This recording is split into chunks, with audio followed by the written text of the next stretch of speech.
ધોરણ 9 સાયન્સ સાયન્સમાં આજે આપણે પાઠ લઈએ છીએ પાંચમો. વિડીયો નંબર 2 છે આ.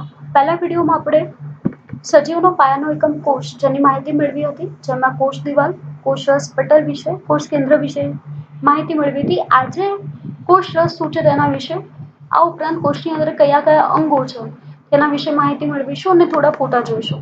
કોષ રસની વિગતો આપું છું. ગઈ સાલ તમે લોકોએ ડુંગળીનો કોષ અને ગાલનો કોષ વિશે માહિતી મેળવી હતી. કોષ રસમાં ત્યાંથી જ શરૂઆત કરી છે. તો આપણે ડુંગળીની છાલ તેમજ માનવીના ગાલના અંદરના કોષોનું હંગામી અસ્થાપન જોયું, જેમાં કોષ રસ પટલ દ્વારા કોષ મોટા પ્રદેશને આવરિત કરે છે, આવરી લે છે. કોષ રસ પટલ કોષની આજુબાજુનું જે પડ હોય છે તેને કહેવાય છે. આ મોટો ભાગ આવરી લીધેલો છે. આ પ્રદેશ ખૂબ ઓછું અભિરંજક ધરાવે છે. એટલે જ્યારે પણ મિથિલિન બ્લૂનો ઉપયોગ કર્યો હતો ત્યારે જે વાદળી રંગ છે ને તે વચ્ચેના ભાગમાં થોડું આછું થઈ જાય છે, તેને કોષ રસ કહે છે. આ આછું અભિરંજક જોવા મળશે, કલર આછો જોવા મળે છે, તેને શું બોલાશે? કોષ રસ. હું તમને દેખાડી દઉં ફોટાની અંદર કઈ રીતે હોય છે. આપણે ડુંગળીના કોષની માહિતી મેળવી હતી છે, જેના ફોટોસ પણ જોયા હતા. આ ડુંગળીનો કોષ જેમાં વચ્ચેનો દેખાય છે, અભિરંજક દ્રવ્ય ઓછું દેખાય છે, તમને આ એરોમાં દેખાતું હશે. વચ્ચેનું આ છે કોષ રસ, બરોબર, જ્યાં અભિરંજન કેવું દેખાય છે? ઓછું. આ વચ્ચેનો ભાગ છે કોષ કેન્દ્ર છે, તેને કોષ રસ કહેવાશે. કોષ રસ પટલની અંદર આવેલા પ્રવાહીને કોષ રસ કહે છે. તે વિશિષ્ટ પ્રકારની કોષીય અંગિકાઓ ધરાવે છે. તેમાં ઘણી બધી અંગિકાઓ આવેલી છે. આ બધી જ અંગિકાઓ કોષ માટે વિશિષ્ટ કાર્ય કરે છે. આ બધી જ અંગિકાઓ કોષ માટે કાર્ય કરે છે. કોષીય અંગિકાઓ પટલો દ્વારા આવરિત રહે છે. આદિકોષ કેન્દ્રીય કોષમાં કોષ કેન્દ્ર પટલ તેમજ પટલીય કોષીય અંગિકાઓની પણ ગેરહાજરી હોય છે.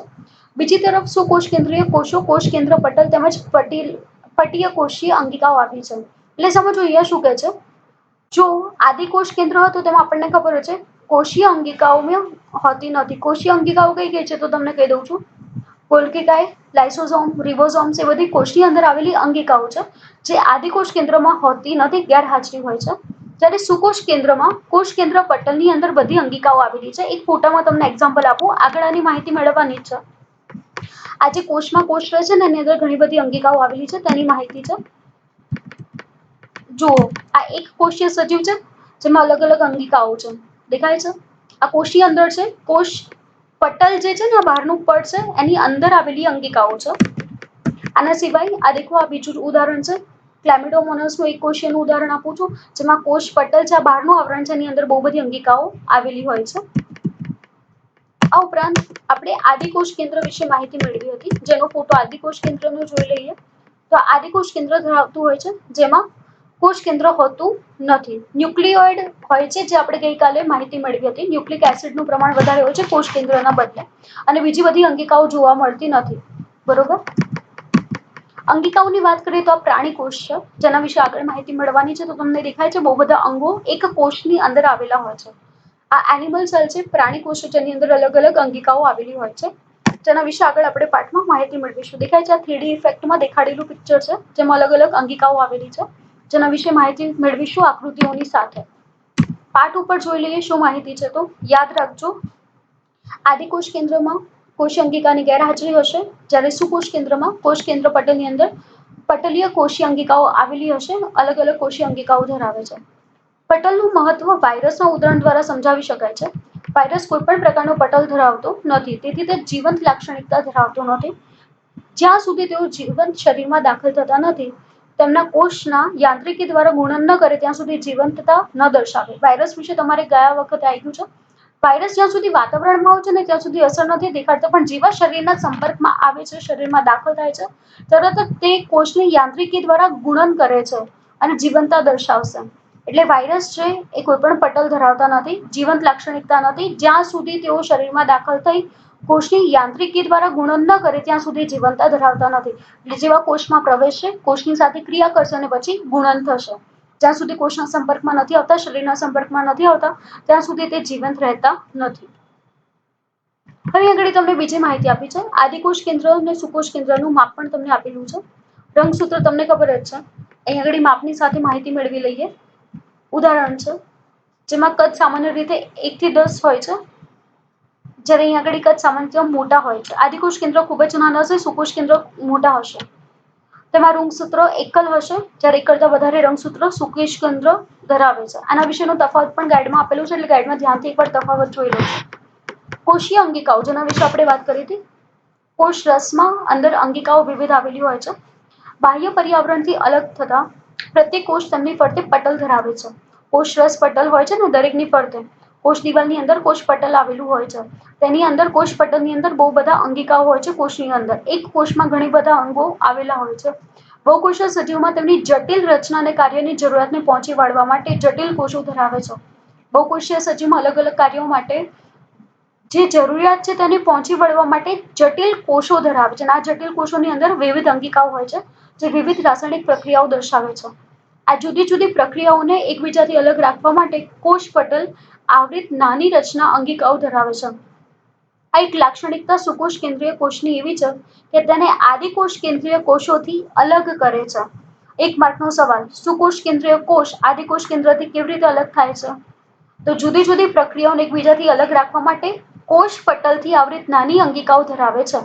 આ લક્ષણના લીધે સુકોષ કેન્દ્રીય કોષ આદિકોષ કેન્દ્રથી કેવું પડે છે? અલગ પડે છે. યાદ રાખજો, જુદી જુદી પ્રક્રિયાઓને એકબીજાથી અલગ રાખવા માટે કોષ પટલથી આવરિત નાની રચનાઓ અંગો ધરાવે છે. આના લીધે તે સુકોષ કેન્દ્રીય કોષ આદિકોષ કેન્દ્રથી અલગ પડે છે.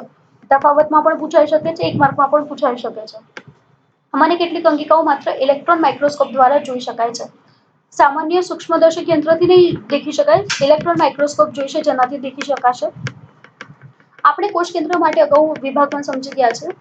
અગત્યની કોષીય અંગિકાઓના ઉદાહરણો આપણે અહીંયા ચર્ચીશું, જેમાં છે અંતઃકોષ રસજાળ, ગોલ્ગી પ્રસાધન અથવા ગોલ્ગી કંઈ પણ તેને કહેવામાં આવે છે, લાઇસોઝોમ્સ, કણાભસૂત્ર, રંજક કણ અને રસધાનીઓ. હંમેશા યાદ રાખજો, નામ છે, આ નામને યાદ રાખજો. કોષની અંદર આવેલા અંગિકાઓ કયા કયા છે? તો અંતઃકોષ રસજાળ, ગોલ્ગી પ્રસાધન અથવા ગોલ્ગી કાય, લાઇસોઝોમ્સ, કણાભસૂત્ર, રંજક કણ અને રસધાનીઓ. અગત્યની અંગિકાઓ છે કારણ કે તેઓ કોષોમાં કેટલાક વિશિષ્ટ કાર્ય કરે છે. હવે અહીં આગળ સામે આકૃતિ પણ આપેલી છે, આપણે જોઈ લઈશું આકૃતિમાં કઈ રીતે કાર્ય કરે છે. તો પહેલા માહિતી મેળવી લઈએ, જેમાં અંતઃકોષ રસજાળ વિશે આપ્યું છે, જેને ઈઆર પણ કહેવામાં આવે છે. હવે દેખો, ઈઆરમાં શું છે? અંતઃકોષ રસજાળમાં પુટિકાઓ અને નલિકાઓની મોટી આવરિત જાળીરૂપ રચના છે. અંતઃકોષ રસજાળ શબ્દમાં જ જાળ આવે છે, તેથી ખબર પડે કે કેવી રચના છે. જાળીરૂપ રચના હોય છે. તે લાંબી નલિકામાં કે ગોળાકાર અથવા કોથળી જેવી પુટિકાઓ ધરાવે છે. અંતઃકોષ રસજાળની પટલીય સંરચનામાં કોષરસ પટલની સંરચનાને સમાન સ્વરૂપે હોય છે. અંતઃકોષ રસજાળ બે પ્રકારના છે, એક તો ખરબચડા કે કણિકામય હોય છે. અંતઃકોષ રસજાળ અને લીસી અંતઃકોષ રસજાળ કહેવામાં આવશે. ખરબચડી કે કણિકામય અંતઃકોષ રસજાળ અને બીજી છે લીસી અંતઃકોષ રસજાળ. યાદ રાખજો, બે પ્રકાર: ખરબચડી કે કણિકામય અંતઃકોષ રસજાળ અને બીજું છે લીસી અંતઃકોષ રસજાળ. ખરબચડી સપાટી સૂક્ષ્મદર્શક યંત્ર નીચે દર્શાવે છે કારણ કે તે કણોની રચના ધરાવે છે, જે રિબોઝોમ્સ છે. અંદર રિબોઝોમ્સ આવેલા છે. ઈઆર એટલે ખબર પડી ગઈ, અંતઃકોષ રસજાળ. ઈઆરની સપાટી પર કણો સ્વરૂપે જોડાયેલા રહે છે. રિબોઝોમ્સ ક્યાં છે? અંતઃકોષ રસજાળની ઉપરની સપાટી પર કણોની રચના ધરાવે છે, જે રિબોઝોમ્સ છે. યાદ રાખજો, રિબોઝોમ્સ ક્યાં છે? આ પણ અંગિકા જ છે, કોષની અંદર આવેલી છે. નામ છે રિબોઝોમ્સ, જે બધા જ સક્રિય કોષોમાં હાજર હોય છે. જે કોષ સક્રિય હશે તેમાં રિબોઝોમ્સ હાજર હોય છે. ક્યાં હાજર હશે? ઈઆરની સપાટી પર કણો સ્વરૂપે હોય છે, કણ સ્વરૂપે રહેલા હોય છે. આકૃતિમાં હમણાં જોઈશું નીચે. ઈઆર દ્વારા નિર્માણ પામેલા પ્રોટીન્સને કોષમાં જરૂરિયાતના આધારે વિવિધ સ્થાનોએ મોકલવામાં આવે છે. ઈઆર શું કામ કરશે? તો પ્રોટીન્સને કોષમાં જરૂરિયાતના આધારે વિવિધ સ્થાનો પર પહોંચાડવાનું કાર્ય કરશે. આઈસીઆર ચરબીના અણુઓનું સંશ્લેષણ કરવામાં મદદરૂપ થશે. આઈસીઆર શું છે? ઉપર આવી ગયું છે, બરોબર? જે લીસી અંતઃકોષ રસજાળ છે ને, આઈસીઆર, બરોબર? તો તે શું કામ કરે છે? ચરબીના અણુઓનું સંશ્લેષણ કરશે. કોષના અગત્યના કાર્ય માટે લિપિડ્સનું નિર્માણ થાય છે. શાની રચના થશે અગત્યના કાર્ય માટે? લિપિડ્સ. યાદ રાખજો, શાનું? લિપિડ્સનું. એક માર્કનો સવાલ છે. લિપિડ્સનું નિર્માણ ક્યારે થાય છે? કોષના અગત્યના કાર્ય માટે લિપિડ્સનું નિર્માણ કરે છે. કોણ કરે છે? આઈસીઆર. આઈસીઆર એટલે કોણ? તો લીસી અંતઃકોષ રસજાળ. આમાંના કેટલાક પ્રોટીન્સ અને લિપિડ્સ કોષરસ પટલના બંધારણમાં પણ મદદરૂપ થશે. આમાંથી કેટલાક પ્રોટીન અને લિપિડ્સ શેનામાં ઉપયોગી છે? તો કોષરસ પટલના બંધારણમાં, તેની રચનામાં પણ ઉપયોગી બને છે. આ ક્રિયા પટલનું જૈવ સંશ્લેષણ તરીકે ઓળખાય છે. એક માર્કનો સવાલ ખાસ યાદ રાખજો. પટલનું જૈવ સંશ્લેષણ એટલે શું થશે? તો પટલનું જૈવ સંશ્લેષણ એટલે કેટલાક પ્રોટીન્સ અને લિપિડ્સ કોષરસ પટલના બંધારણમાં મદદરૂપ થાય છે, જેને પટલનું જૈવ સંશ્લેષણ કહેવામાં આવે છે. કેટલાક અન્ય પ્રોટીન્સ અને લિપિડ્સ ઉત્સેચક અને અંતઃસ્રાવ તરીકે પણ કાર્ય કરે છે. અલબત્ત વિભિન્ન કોષોમાં ER એટલે કે અંતઃકોષ રસજાળની રચનામાં ઘણી વિવિધતા જોવા મળે છે. હંમેશા જાળીરૂપ તંત્રમય રચનાનું નિર્માણ કરે છે. હવે દેખો આપણે પહેલા અંગો જોઈ લઈએ. આ દેખાય છે લીસી અંતઃકોષ રસજાળ, તમને આપેલું છે એરો દેખાય છે ત્યાં આગાડી છે. આ લીસી અંતઃકોષ રસજાળ છે. ગોલ્ગી પ્રસાધન અથવા ગોલ્ગી કાય પણ કહેવામાં આવે છે. આ જે આકૃતિમાં છે ને ગોલ્ગી કાય છે. કોષ કેન્દ્ર મુખ્ય આ વચ્ચે છે ને કોષ કેન્દ્ર પટલ છે. આજુબાજુનું આ પટલ છે અને આ વચ્ચે કોષ કેન્દ્ર છે. આ પટલ છે, પટલ એટલે પડ. કોષરસ પટલ છે. દેખાય છે એરો? આ જે છે ને એ કોષરસ પટલ છે. તારા કેન્દ્ર આવેલું હોય છે. એ ખાલી પ્રાણી કોષમાં જ તારા કેન્દ્ર જોવા મળે છે, વનસ્પતિ કોષમાં નથી આવતું. તો આ તારા કેન્દ્ર છે. લાઇસોઝોમ્સ છે. અહીંયા દેખાય છે આકૃતિમાં, એ લાઇસોઝોમ છે. અહીંયા આગળ રિબોઝોમ્સ છે. આ કણાભ સૂત્ર છે. ખરબચડી કણિકામય અંતઃકોષ રસજાળ છે. તમને લોકોને હમણાં જ ઉપર આવ્યું, રિબોઝોમ્સ ક્યાં હશે? અંતઃકોષ રસજાળની ઉપર કણ સ્વરૂપે હશે રિબોઝોમ્સ. તો દેખાય છે આકૃતિમાં? આ જે જાળ છે તેની ઉપર જ છે. રિબોઝોમ્સ છે. વચ્ચે કોષ કેન્દ્ર છે ને આ જે બાર જે આ બ્લુ દેખાય છે તમને એ કોષરસ છે. પ્રાણી કોષમાં તારા કેન્દ્ર આવે છે, વનસ્પતિ કોષમાં આવતું નથી. યાદ રાખજો, આ તફાવતમાં પણ પૂછાય. આમ કોષ કેન્દ્ર અને કોષરસ વચ્ચે કોષરસની વિવિધ પ્રદેશોમાં અંતઃકોષ રસજાળ દ્રવ્યના વહન માટે માર્ગ તરીકેનું કામ કરશે. કોષની કેટલીક જૈવ રાસાયણિક પ્રવૃત્તિઓ માટે પણ ઉપયોગી બને છે. અંતઃકોષ રસજાળ કોષરસીય બંધારણીય સપાટી પણ પૂરી પાડે છે. એટલે બંધારણ માટે કોષનું બંધારણ બનાવવા માટે અંતઃકોષ રસજાળ ખૂબ જ જરૂરી છે. પૃષ્ઠવંશી પ્રાણીઓમાં આકૃતિ આપી છે દેખો તો, જેમાં યકૃત કોષોમાં SER એટલે લીસું અંતઃકોષ રસજાળ સમૂહમાં ઘણા વિષારી દ્રવ્યો દવાઓના બિનવિષારિક બનાવવાની અગત્યની ભૂમિકા કરે છે. SER શું કામ કરશે? યકૃતના કોષના અંદરના તો વિષારી દ્રવ્યો અને દવાઓને બિનવિષારિક બનાવવાની ભૂમિકા કરે છે. અહીંયા દેખો તમને આકૃતિમાં કણિકામય અંતઃકોષ રસજાળ આપી છે. લાઇસોઝોમ્સ છે ત્યાં આગાડી એરોમાં. લીસી અંતઃકોષ રસજાળ આપેલી છે. હરિતકણ આપેલું છે. હરિતકણ કોઈ દિવસ પ્રાણી કોષોની અંદર હોતા નથી. હરિતકણ ક્યાં હશે? વનસ્પતિ કોષમાં. અને તારા કેન્દ્ર ક્યાં હશે? તો પ્રાણી કોષમાં. તફાવત છે બંનેનું ધ્યાન રાખજો. વચ્ચેનું દેખાય છે બ્લુ એ કોષ કેન્દ્ર છે. આ ગોલ્ગી પ્રસાધન આપેલું છે આકૃતિમાં. કોષ કેન્દ્ર પટલ છે. કોષ કેન્દ્રની ફરતેનું આવરણ છે. અને શું બોલાશે? કોષ કેન્દ્ર પટલ. વચ્ચે કોષ રસ પટલ છે. દેખાયું? વચ્ચેના ભાગમાં આજે છે ને કોષ રસ પટલ છે. જોડાણ ધરાવતા કોષ દિવાલ છે. આ બહારની જે સપાટી છે ને આ એરો દેખાય છે તમને, આ એક કોષ દિવાલ છે. અને એનો અંદર વચ્ચેનો ભાગ છે કોષ રસ પટલ છે. એટલે પહેલા પટલ આવશે ને પછી દિવાલ આવશે. ગયા વિડીયોમાં તેના વિશેનું પણ એક્સપ્લેનેશન કર્યું છે. કોષ રસ પટલ ક્યાં હોય છે, કોષ દિવાલ ક્યાં હોય છે તેની માહિતી મેળવી છે. આ કણાભ સૂત્ર છે, આ રિબોઝોમ્સ છે. હરિતકણ આવેલા હોય છે. હરિતકણ ખાલી વનસ્પતિ કોષમાં હોય છે, પ્રાણી કોષમાં હોતું નથી. કોષરસ આ બ્લુ હોય છે જે વચ્ચેનું પ્રવાહી સ્વરૂપ એ શું છે? કોષરસ છે. આ રીતે વનસ્પતિ કોષમાં રચના હોય છે. હવે આપણે આકૃતિમાં જોઈ લઈએ. જે માહિતી આપી છે તે ફોટામાં કયા સ્વરૂપે હોય છે તે.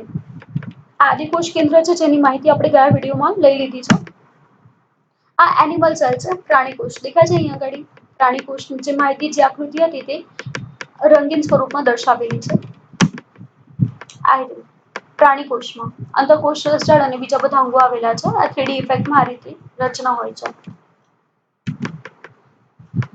આ દેખો ગોલ્ગી કાય છે અને અંતઃકોષ રસજાળ આપેલા છે. દેખાય છે? હવે દેખો આગળ માહિતી મેળવીએ. આ ગોલ્ગી કાયની છે આકૃતિ. અહીંયા દેખો વિઘટન આખું આપ્યું છે જેના વિશે આગળ માહિતી મેળવીશું. ગોલ્ગી કાય કેવી રીતે કોષની અંદર આવેલી છે તે આકૃતિમાં દર્શાવેલું છે. હવે આપણે ગોલ્ગી કાય વિશે જ માહિતી મેળવવાનું છે. એટલે આપણે પહેલેથી જ હું તમને આ ફોટોઝમાં દેખાડી દઉં છું કઈ રીતની રચના છે. આ લાઇસોઝોમ છે. જેના વિશે પણ આપણે પેરેગ્રાફમાં સમજવાનું છે. આ બધું કોષની અંદર આવેલું છે લાઇસોઝોમ. આ રિબોઝોમ્સ છે.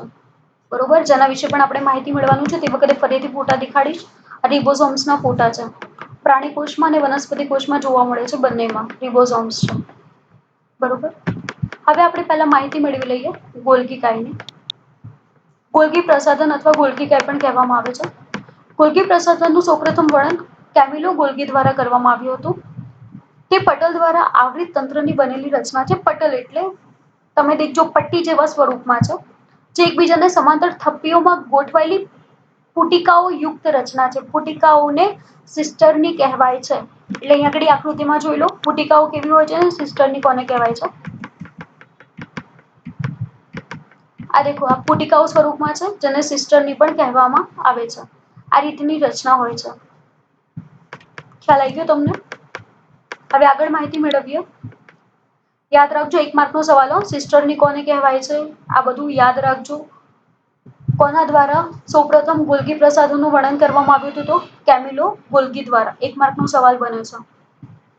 આ પટલો કેટલીક વાર અંતઃકોષરસ જાળના પટલ સાથે પણ જોડાયેલી હોય છે, તેથી જ તે અન્ય જટિલ કોષીય પટલ તંત્રનો ભાગ બનાવે છે. એટલે આ ઘણીવાર કોની સાથે જોડાયેલી હોય છે? અંતઃકોષરસ જાળ જોડે. એટલે તમે ફોટો દેખજો, અંતઃકોષરસ જાળ જેવો છે. ઉપરની આકૃતિ જે જોઈ છે ને, ત્યાં આગળ પણ દેખજો.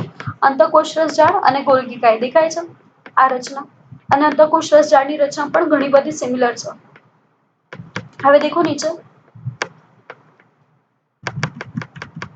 ગોલ્ગી પ્રસાધન દ્વારા અંતઃકોષરસ જાળ દ્વારા સંશ્લેષિત દ્રવ્યનું પેકેજિંગ કરીને કોષની અંદર તથા કોષની બહાર મુક્ત કરવામાં આવે છે. યાદ રાખજો, અંતઃકોષરસ જાળ દ્વારા સંશ્લેષિત કરેલા દ્રવ્યનું પેકેજિંગ કરીને કોષની અંદર તથા બહાર મુક્ત કરવામાં આવે છે. આ કાર્ય કોણ કરશે? ગોલ્ગી પ્રસાધન. બરોબર. આને ગોલ્ગી કાય પણ કહેવામાં આવે છે. પુટિકાઓના નિપજોનું પેકેજિંગ કરવું અને રૂપાંતરણ કરવું, તેમનો સંગ્રહ કરવાનું કામ ગોલ્ગી પ્રસાધન કરે છે. 1 માર્કનો સવાલ.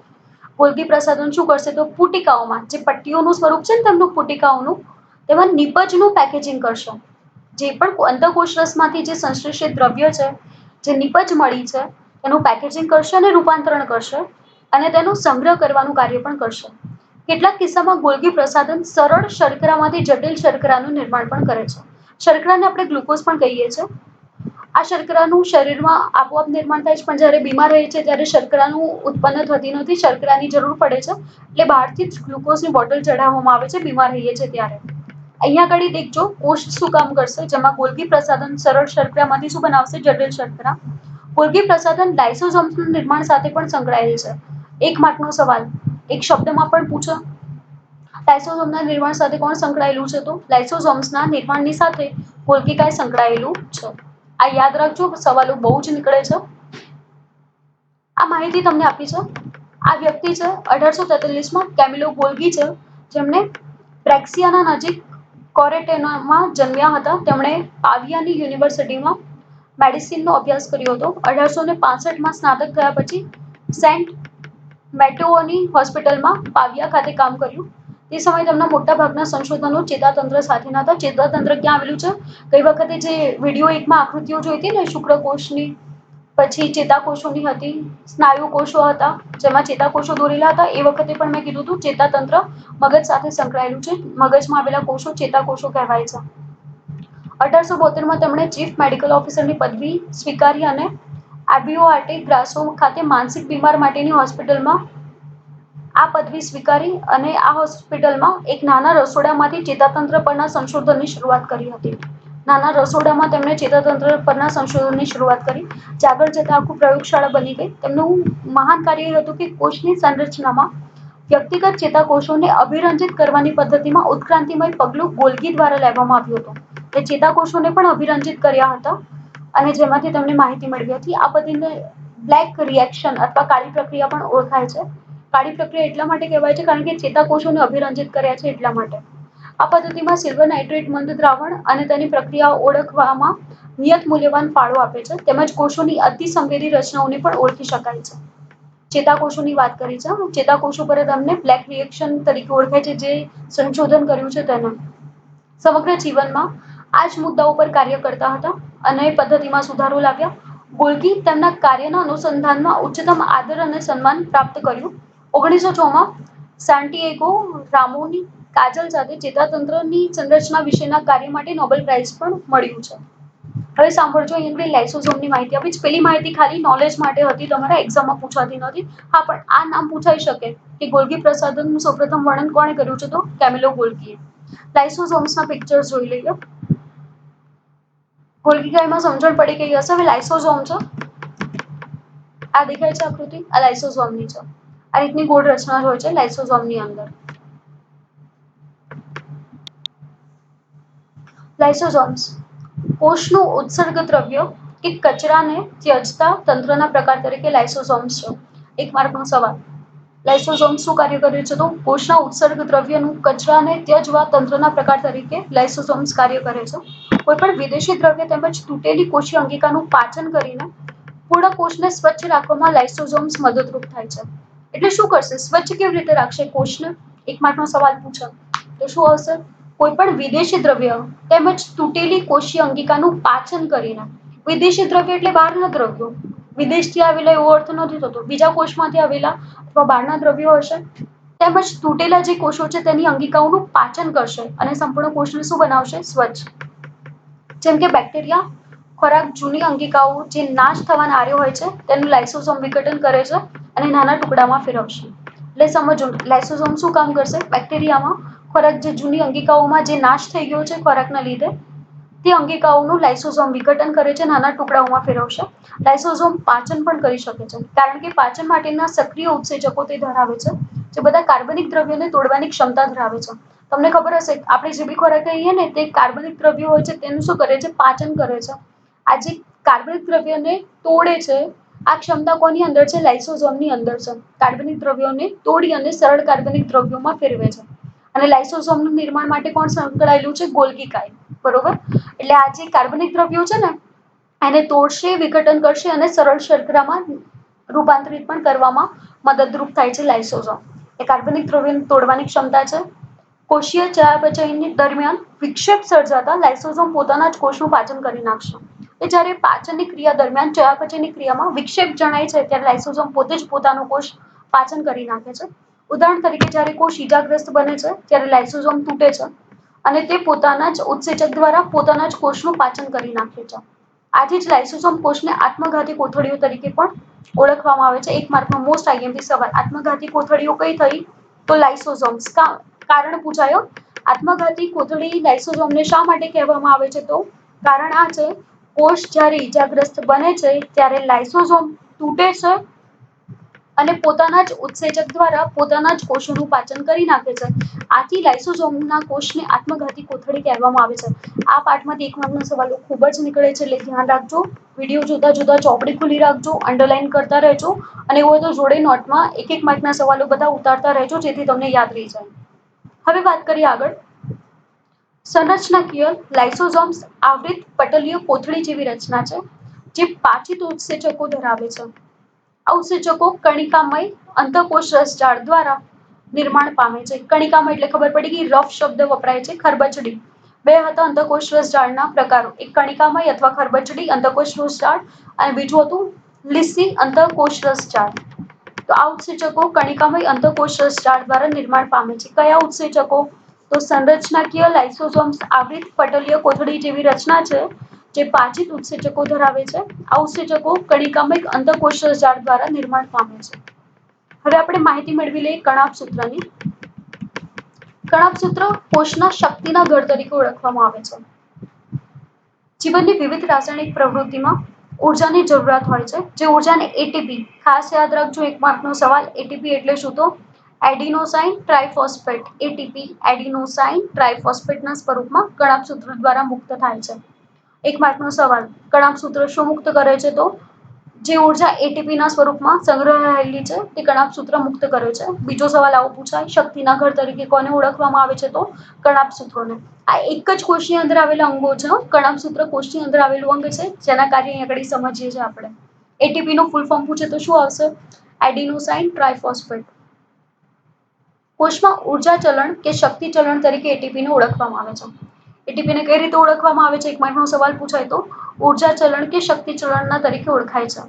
યાંત્રિક કાર્યો માટે અને નવા રાસાયણિક સંયોજન બનાવવા માટે શરીરમાં એટીપીના સ્વરૂપમાં ઉર્જાનો સંગ્રહ થાય છે. નવા રાસાયણિક સંયોજન બનાવવા માટે શરીરમાં એટીપીના સ્વરૂપમાં ઉર્જાનો શું થશે? સંગ્રહ થશે. કણાભ સૂત્રમાં બે આવરણો હોય છે. બાહ્ય આવરણ ઘણું ખરું છિદ્રિષ્ટ હોય છે જ્યારે અંતઃ આવરણ ઊંડા અંતઃપ્રવર્ધો વાળું હોય છે.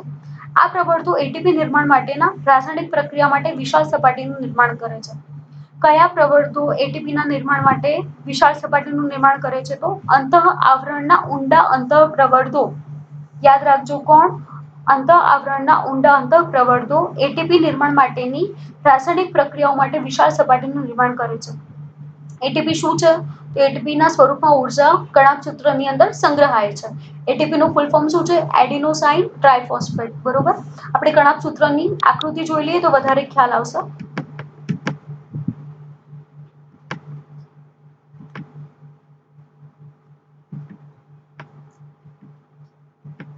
આ કણાભસૂત્રની આકૃતિ આગળ છે. આ જે છે ને એટીપીના સ્વરૂપમાં રચાયેલી છે, સંગ્રહાય છે. આ કણાભસૂત્રની અંદરની આકૃતિ છે. આનું સ્ટ્રક્ચર ને ડાયાગ્રામ છે. કણાભસૂત્ર વધારે મજબૂત અંગિકા છે, જેનો અર્થ તે થાય છે કે પોતાના ડીએનએ અને રિબોસોમ્સ ધરાવે છે. આથી કણાભસૂત્ર કેટલાક તેમના પ્રોટીન્સનું નિર્માણ કરવાની પણ ક્ષમતા ધરાવે છે. કણાભસૂત્ર છે જેમાં એટીપીના સ્વરૂપે સંગ્રહાયેલી છે. હવે રંજક કણ વિશે માહિતી મેળવીએ. રંજક કણ જેને પ્લાસ્ટિડ્સ કહેવાય છે, જે માત્ર વનસ્પતિ કોષમાં જ હોય છે. બે પ્રકારના રંજક કણો છે, જેમાં રંગકણ અને શ્વેતકણ બે આવે છે. ક્રોમોપ્લાસ્ટિડ્સ કહેવાય છે અને લ્યુકોપ્લાસ્ટિડ્સ કહેવાય છે. રંજક કણ ક્લોરોફિલ રંજક દ્રવ્ય ધરાવે છે, તે હરિતકણ તરીકે ઓળખાય છે. હરિત એટલે લીલો. આ હરિતકણના લીધે તમને ખબર છે કે વનસ્પતિનો રંગ કેવો હોય છે? લીલો. હરિતકણો ક્લોરોફિલ સિવાય પીળા કે નારંગી રંજક દ્રવ્ય ધરાવે છે. રંગહીન કણો પ્રાથમિક કક્ષાની અંગિકા છે, જેમાં સ્ટાર્ચ, ચરબી અને પ્રોટીનની કણિકામાં સંગ્રહ થશે. રંજક કણમાં આંતરિક આયોજનમાં ઘણા બધા પટલીય સ્તર આવેલા છે. અને આ દ્રવ્યમાં સ્ટ્રોમા કે આધારક કહે છે. 1 માર્કનો સવાલ. સ્ટ્રોમા કે આધારક કોને કહેવાશે? તો રંજક કણના આંતરિક આયોજનમાં ઘણા બધા પટલીય સ્તર છે, જેને શું બોલાશે? સ્ટ્રોમા કે આધારક. રંજક કણમાં બાહ્ય સંરચના કણાભસૂત્રના સમાન હોય છે. જોયું? આની રચના કોના જેવી છે? કણાભસૂત્ર જેવી જ છે. બંનેમાં કોઈ રચનામાં ફરક નથી. બાહ્ય રચના કેવી હશે? સમાન હશે. કણાભસૂત્રની જેમ રંજક કણોને પણ પોતાના ડીએનએ અને રિબોસોમ્સ હોય છે. એટલે આકૃતિ બંનેની કેવી થશે? સમાન. આ જે આપ્યું છે ને એ શાની છે? કણાભસૂત્રની જે બહારની સપાટી હતી ને એ જ રીતે કોની છે? રંજક દ્રવ્યની છે ને અંદર દેખાય છે આ જે દેખાય છે ને જેની માહિતી તમને આપી છે એ છે. આ રંજક દ્રવ્યની અંદરની ડીએનએ રિબોસોમ્સ જે ધરાવે છે રંજક દ્રવ્ય તેની માહિતી આપી છે. જેમાં કણિકાઓનો સંગ્રહ થાય છે. યાદ રાખજો. રંજક કણના કેટલા પ્રકાર છે? 2. રંગકણ અને શ્વેત કે રંગવિહીન કણો. રંગકણમાં ક્રોમોપ્લાસ્ટિડ્સ છે અને શ્વેત કે રંગહીન કણમાં લ્યુકોપ્લાસ્ટ્સ છે. આગળ માહિતી મેળવી લઈએ રસધાનીની. ઘન કે પ્રવાહી પદાર્થમાં સંગ્રહ કરતી કોથળી જેવી રચના રસધાનીની છે. રસધાનીઓ પ્રાણી કોષમાં નાના કદની હોય છે, જ્યારે વનસ્પતિ કોષમાં ઘણા મોટા કદની હોય છે. કેટલાક વનસ્પતિ કોષમાં કેન્દ્રસ્થ રસધાની કોષના કદનો 50 થી 90% ભાગ રોકે છે. રસધાની વનસ્પતિ કોષમાં વધારે વિશાળ હોય છે પ્રાણી કોષની સરખામણીમાં. વનસ્પતિ કોષમાં રસધાનીઓ કોષીય દ્રવ્ય દ્વારા ભરેલી હોય છે અને તે કોષને આશુનતા કે બરડતા આપે છે. તમને લોકોને ખબર જ હશે વનસ્પતિ બરડ હોય છે. જે આશુનતા અને બરોળતાનો જે ગુણ છે તેના આધારે આવશે તો તે વનસ્પતિ કોષમાં રસધાનીના આધારે આવે છે. વનસ્પતિ કોષમાં જીવનમાં અગત્યના ઘણા દ્રવ્યોનો સંગ્રહ રસધાનીમાં થાય છે. એમિનો એસિડ, શર્કરા, કાર્બનિક એસિડ્સ અને પ્રોટીન એ બધું ક્યાં આગળ સંગ્રહાય છે? રસધાનીની અંદર. વિવિધ કાર્બનિક એસિડ અને કેટલાક પ્રોટીન્સ સમાયેલા હોય છે. અમીબા જેવા એકોષીય સજીવોમાં અન્નધાની ખોરાકનો સંગ્રહ કરતી રસધાની ખોરાકના દ્રવ્યો ધરાવે છે. અમીબા ઉપયોગમાં લે છે કેટલાક એકકોષીય સજીવોમાં વિશિષ્ટ પ્રકારની રસધાની હોય છે. હવે જો સમજી લો છો કણાભસૂત્ર અને રંજક કણમાં કન્ફ્યુઝ ના થતા. રંજક કણ ફરીથી એની રચના બહારની કોના જેવી હોય છે? કણાભસૂત્ર જેવી જ હોય છે. બાહ્ય સંરચના કણાભસૂત્રની સમાન હોય છે. બંનેની સરખી હશે. એટલે આ જે આકૃતિ છે ને જે તમને આપી છે શાની છે? રંજક કણની છે. આ બહારનું આવરણ છે ને કણાભસૂત્રમાં પણ સરખું જ થશે. બરોબર. હવે આપણે વાત કરી લઈએ રસધાનીની. આ રસધાની છે. દેખાય છે? આ રસધાની છે. જુઓ વનસ્પતિ કોષમાં રસધાની કેવી હશે? મોટી હશે. દેખાય છે? આ રસધાની છે. ઘણો બધો મોટો વિસ્તાર રસધાનીએ રોકી લીધો છે. જેમાં માહિતી આપી હતી તે જ રીતે.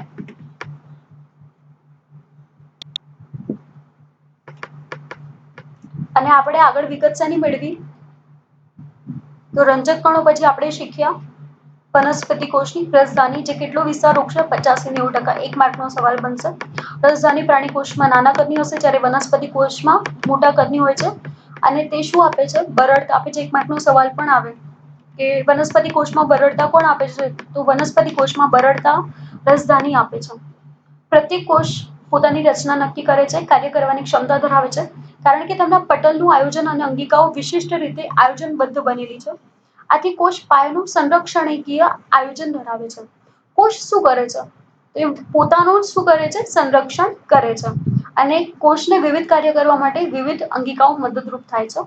અને દરેક કોષ અલગ અલગ કાર્ય કરે છે. બહુકોષીય સજીવમાં અલગ અલગ કાર્ય કરવા માટે અલગ અલગ કોષો આવેલા હોય છે. જેમ કે શ્વસન, પોષણ, નકામા દ્રવ્યોને દૂર કરવા, નવા પ્રોટીનનું નિર્માણ કરવું. આમ કોષ એ સજીવનો પાયાનો બંધારણીય એકમ છે. એ સજીવનો પાયાનો ક્રિયાત્મક એકમ પણ કહેવામાં આવે છે. શા માટે કહેવામાં આવે છે ખબર પડી? તમને લોકોને એક કોષ હોય છે. એના અંદર આટલા બધા અંગો આવેલા છે, જે કોષની સંરચનાનું રક્ષણ પણ કરે છે. એક કોષમાંથી બીજો કોષ ઉત્પન્ન પણ કરે છે. અને આ બધા કોષો ભેગા મળી અને અલગ અલગ કાર્ય કરવામાં આવે છે. યાદ રાખજો, ઘણા બધા સવાલ છે.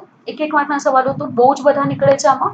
આ જેટલા પણ નામ આપ્યા છે ને, લાઇસોઝોમ, રિબોઝોમ્સ, અંતકોષ રસજાળ, તેની માહિતી ધ્યાનથી યાદ રાખજો, કેમ કે આગળના જે ચેપ્ટર છે ને આના ઉપર જ ડિપેન્ડેડ છે.